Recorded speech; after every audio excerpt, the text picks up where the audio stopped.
방문해 주셔서 감사합니다.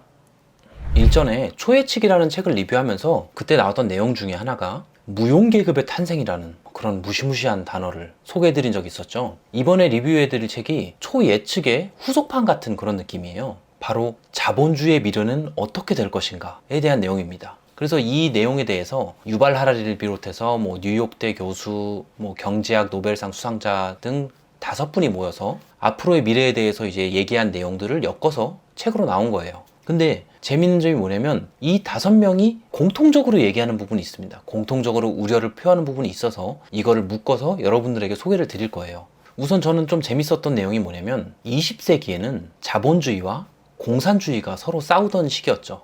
그러다가 결국에는 이제 자본주의가 더 효율적인 시스템이라고 인정을 받았잖아요. 어떤 차이가 있냐면 이 자본주의 같은 경우에는 정보에 대해서 개인, 기업, 은행이 정보를 서로 이렇게 교류하고 개개인이 주어진 정보를 이용해서 선택을 하는, 그러니까 개인의 자유에 맡기는 시스템이었다면, 공산주의 같은 경우에는 중앙에서 모든 정보를 모아서 통치하는 그런 시스템이었잖아요. 근데 20세기에는 이 자본주의 시스템이 효율적이었는데 21세기에는 달라질 수 있다는 겁니다. 20세기랑 21세기가 달라진 점이 뭐냐면 20세기 때는 우리가 중앙으로 모이는 수많은 정보들을 제대로 처리할 시스템이 없었다는 거죠. 근데 21세기에는 다르다는 겁니다. 빅데이터, 인공지능, 그리고 알고리즘, 이런 과학기술의 발달로 인해서 우리가 얻게 되는 수많은 데이터들을 굉장히 빠른 속도로 처리할 수 있는 그런 시스템이 만들어졌다는 거죠. 그렇기 때문에 이 시스템을 활용하면 어떤 특정한 문제에 대해서 최적의 결과물을 굉장히 빠른 시간 내에 도출을 할 수 있는 그런 환경이 만들어진 겁니다. 그래서 중앙에서 통제하는 이런 공산주의 같은 시스템이 가장 최적화된 결과를 도출할 수도 있다는 거죠. 그 배경에는 이 시스템의 특성하고 관련이 있습니다. 빅데이터, 인공지능, 알고리즘, 이런 시스템들은 데이터가 많으면 많을수록 더 좋은 결과를 도출하겠죠. 케이스가 많아지니까. 우리가 이런 데이터들을 처리할 시스템만 갖춰 있다라고 하면 정보들이 중앙으로 모이면 모일수록 더 좋은 결과들이 도출이 되는 거죠. 예를 들어서 우리가 의료 기록을 각 병원마다 가지고 있다라고 하면은 각 병원마다 처방이 조금씩 다를 거 아니에요. 근데 이게 한 군데 다 모인다. 그러면 최적의 의료 시스템을 구축할 수가 있게 되는 거죠. 이렇게 효율성이 높아지는 겁니다. 그래서 유발 하라리가 무슨 말을 하냐면 21세기에는 데이터가 굉장히 중요해질 거라는 거예요. 물론 데이터는 지금도 중요하지만 훨씬 중요해져서 화폐보다 가치가 훨씬 높아질 것이다. 그리고 종래에는 화폐가 점점 사라질 수도 있고 이 데이터 자체가 화폐의 기능을 할 수 있게 될 것이다 라고 예측을 하고 있습니다. 그러면 데이터를 화폐 대신으로 사용하게 됐을 때의 자본주의 사회는 과연 어떻게 변할 것인가? 에 대한 거는 아직 잘 모르죠. 그 누가 예측을 할 수 있겠습니까? 하지만 우리가 알아둬야 될 사실은 있죠. 과연 어떤 문제가 발생할 것인가? 우려되는 부분들이 있잖아요. 그 부분들에 대해서 이 5명의 세계적인 석학이 공통적인 의견을 냈어요. 뭐냐면 데이터가 굉장히 많이 모이는 걸 빅데이터라고 우리는 얘기를 하잖아요. 이 빅데이터가 많이 쌓이면 의료 분야, 사회 문제, 최적의 해결 방법을 도출할 수가 있겠죠. 그 반면에 이 데이터가 독재자의 손에 들어간다? 굉장히 강력한 무기가 될 수 있는 거죠. 그렇기 때문에 이 빅데이터를 다룰 때는 조심히 다뤄야 되는데 이 5명의 석학이 우려하고 있는 바가 뭐냐? 이 거대한 빅데이터를 지금 민간 기업이 독점을 하고 있다는 거죠. 여기선 GAFA라고 표현을 했어요. 구글, 애플, 페이스북, 아마존. 이 4개의 민간 기업이 국가안보국 같은 그런 국가정보기관이 수집하는 정보보다 훨씬 수많은 정보들을 실시간으로 수집하고 데이터화하고 있다는 거죠. 그렇다 보니까 어떤 현상이 발생되느냐? 독점 시장이 형성돼 버린 겁니다. 이런 IT 기업 같은 경우에는 여러분도 아시겠지만 사람이 많이 모이면 모일수록 굉장히 강력하잖아요. 그리고 이미 모인 사람을 토대로 더 많은 사람들을 불러 들어오죠. 페이스북을 사람들이 많이 사용하는 이유는 페이스북의 기능이 굉장히 뛰어나서가 아니라 페이스북에 이미 많은 사람이 있기 때문에 우리가 페이스북에 가입하는 거죠. 우리가 이런 거대한 IT 플랫폼을 활용을 하면서 그 플랫폼에서 하고 있는 활동들, 이를테면 동영상을 본다던가 뉴스 기사를 본다던가 쇼핑을 한다던가 검색한다던가 이런 것들이 사실은 다 하나하나가 데이터화가 되는 거잖아요. 우리가 데이터화를 만든다는 건 어떻게 보면 우리가 노동을 하고 있다는 거죠. 근데 이 노동의 결과물을 지금 현재 IT 기업들이 무상으로 제공받고 있는 거죠. 한마디로 우리는 무임금 노동자의 역할을 하고 있는 겁니다. 우리가 열심히 무임금으로 노동을 해주고 있으니 그 기업들은 점점 커가고 있는 거죠. 아무런 규제 없이요. 이와 관련해서 뉴욕대 경영대 교수는 굉장히 큰 우려를 표하더라고요. GAFA가 이미 너무 거대해져 버렸다. 그래서 각 분야의 시장을 독점해 버렸다. 정보 검색, 인터넷 쇼핑, 소셜미디어 이런 서비스들을 누리려면 이제는 반드시 GAFA를 거쳐야 되는 그런 시대가 와버린 거죠. 우리가 GAF를 활용하면서 무임금 노동으로 만들어낸 정보들을 활용해서 그 기업들은 거대한 수익을 내고 있죠. 이 책에서 말하기로는 우리는 우리가 고객이라고 생각을 하지만 실제로는 우리가 고객이 아니라 상품이 되었다라고 얘기를 합니다. 왜냐하면 우리를 통해서 수집된 빅데이터들을 활용해서 우리의 사고나 활동이나 비즈니스나 고용 분야 등에 막대한 영향력을 행사하기 때문인 거죠. 그러면서 좀 무서운 말을 하는 게 그들은 인간을 지배할 수 있게 되었다라고 얘기를 합니다.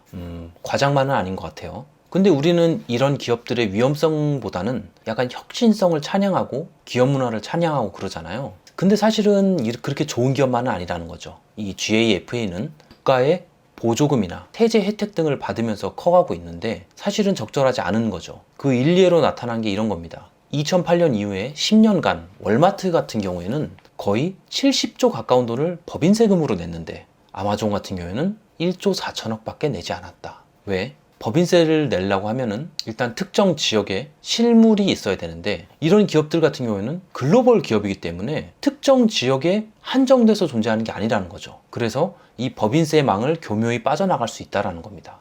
근데 우리가 왜 이걸 제대로 규제를 못하냐? 왜냐면 우리가 이게 처음이라는 거예요. 이런 글로벌 기업을 규제해야 되는 방안을 미처 만들어 놓지 못했던 거죠. 그 구멍을 이용해서 확 커지고 있다. 그것뿐만 아니라 우리는 이런 거대 기업들이 굉장히 큰 고용 창출 효과를 낼 거라고 하지만 실제로는 고용 창출 효과를 내지 않고 오히려 고용을 파괴하는 효과를 낸다라고 합니다. 경제학 교수님 말로는 구글이나 페이스북이 25조 원의 수익을 추가로 내는 데는 3만 명이 필요하대요. 근데 구글이나 페이스북 이외에 다른 광고 기업이 25조의 수익을 내려면 25만 명이 필요하다고 합니다. 그래서 하는 말이 뭐냐면 구글하고 페이스북은 3만 명을 고용하는 대신 25만 명의 고용 인구를 일자리를 잃게 만들었다라는 거죠. 그리고 이런 GAFA 덕분에 새로운 일자리가 안 생기고 있죠.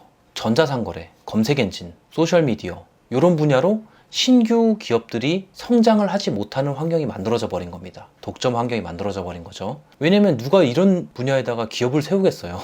세우는 순간 바로 그냥 거대 기업의 공격을 받을 텐데 말이죠. 그렇다 보니까 투자자들도 투자를 안 하고 가끔 가다 나타나는 그런 소셜미디어 기업 같은 경우에는 페이스북에서 아예 그냥 인수를 해버리죠. 대표적인 게 인스타그램이랑 왓츠앱 같은 그런 경우가 있죠. 그래서 이 사람들은 굉장히 우려를 하고 있어요. 이 거대한 독점 기업들의 영향력이 지금 너무너무 커져서 거의 국가의 영향력에 맞먹을 정도로 커져가고 있다는 거죠. 근데 문제는 이렇게 커져가는 영향력을 막을 방법이 아직까지는 마땅치가 않다. 빨리 이런 기업들의 독점을 막을 수 있는 규제를 마련해야 된다라고 얘기를 합니다. 그러면서 내놓은 해결책 중에 하나는 기업 분할을 얘기합니다. 그러니까 기업을 쪼개라는 거예요. 쪼개서 규모를 작게 해서 경쟁하는 구도로 만들라는 거죠.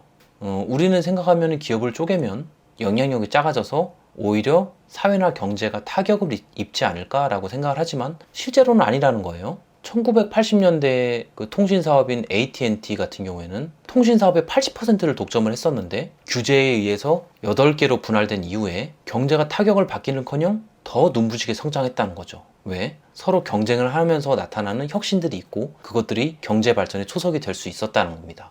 그리고 다른 해결책 중에 하나는 과세 정책을 바꾸는 거죠. 영국 같은 경우에는 IT 기업의 디지털세라는 거를 과세하기로 결정했대요. 왜 이런 결정을 했냐 봤더니 구글 같은 경우에는 영국에서 매년 70억 파운드의 돈을 벌어들이는 걸로 추정이 되는데 얘네들이 벌어들인 수익을 아일랜드에 있는 유럽 구글 본사에다가 귀속시킨 다음에 회수하는 그런 꼼수를 부려서 법인세를 회피했다는 거죠.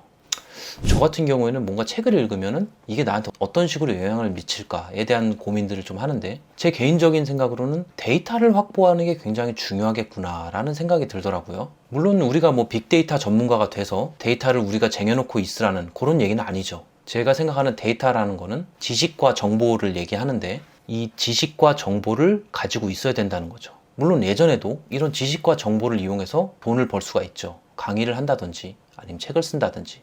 근데 요즘 같은 시대에는 사실상 우리가 원하는 웬만한 정보들은 다 인터넷을 통해서 얻을 수 있잖아요. 우리가 기존의 고급 정보라고 생각했던 정보들도 인터넷에서 손쉽게 찾을 수 있는 그런 환경이 됐잖아요. 그러니까 앞으로 우리가 갖춰야 될 데이터, 지식이나 정보는 뭐냐면 좀 더 심화된 지식과 정보인 거죠. 우리가 흔히 인터넷에서 찾을 수 없는 바로 그런 정보들을 우리가 가지고 있어야겠다. 라는 그런 생각이 들더라고요. 그런 지식과 정보를 가진 사람만이 앞으로의 시대에 그나마 좀 밥이라도 좀 벌어먹고 살 수 있지 않겠나 라는 그런 생각이 듭니다. 그런 지식과 정보를 얻을 수 있는 가장 좋은 방법이 책이겠죠, 책. 그래서 책을 많이 읽어야 미래에도 먹고 살 수 있다라는 그런 결론이 저는 나왔습니다. 여러분들은 어떠실지 모르겠지만 아무튼 내용이 좀 신선하죠. 재밌었어요. 그리고 좀 걱정되기도 하더라고요. 그래서 여러분들도 뭔가 전문 지식을 하나 정도는 습득하려고 노력하시면 좋지 않을까 하는 그런 말씀을 드리면서 오늘 영상은 이만 마치도록 하겠습니다.